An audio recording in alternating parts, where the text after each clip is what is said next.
In 2014, when Sewerby Hall reopened to the public following a major refurbishment, the new displays included a fully restored service wing with a view to showing the downstairs as well as the upstairs history of the house.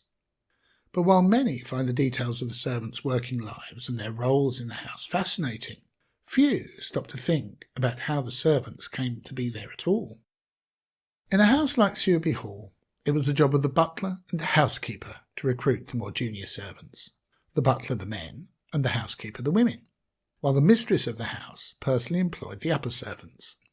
Vacant situations were generally filled by word of mouth, newspaper advertisements, or via a specialist recruiting agency.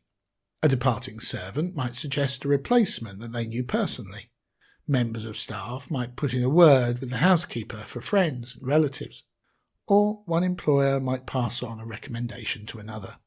We know that the Lloyd Grahams used newspaper adverts to find staff, and they also no doubt used one or more of the various agencies that provided workers. But finding applicants was one thing.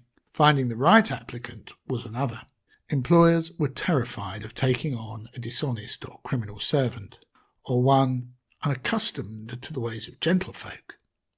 The ideal candidate would, as one advice manual was at pains to explain, have lived in respectable and regular families, and whose habits have been so well informed that they may have but few that require improvement. In order to get an interview, any prospective candidate had to have impeccable references. Wherever possible, a lady was advised to meet a candidate's former employer in person, rather than rely simply on a written recommendation. References scrutinised, the next step was to interview. Manuals gave guidance on the subjects to be covered, advising the mistress of the house to ascertain the reason for the maid leaving her place, and also her capacity for work, as well as to make inquiries as to her moral character, whether she is neat, clean and good-tempered, also whether she is in good health and an early riser. Householders were advised to make all the terms of employment clear at the outset. These should include the hours to be worked, the pay to be expected, holiday entitlement, rules relating to visitors, and what, if any, perquisites the servant might, or more importantly, might not expect.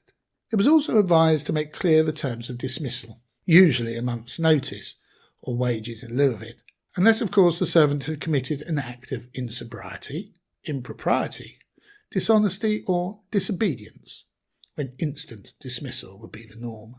By the early 20th century, families like the Lloyd Grahams were finding it increasingly difficult to recruit and keep staff. And in the years after the First World War, the situation accelerated. Domestic staff now demanded better pay and conditions, longer holidays and fewer personal and social restrictions. For many families, the Lloyd Grahams amongst them, the servant problem, combined with post-war financial difficulties, forced them to sell. Stately homes the length and breadth of the country were demolished or sold to be converted to schools, hotels or flats. For many, this was the beginning of the end. But luckily for us at Sewerby Hall and Gardens, it was just a new beginning.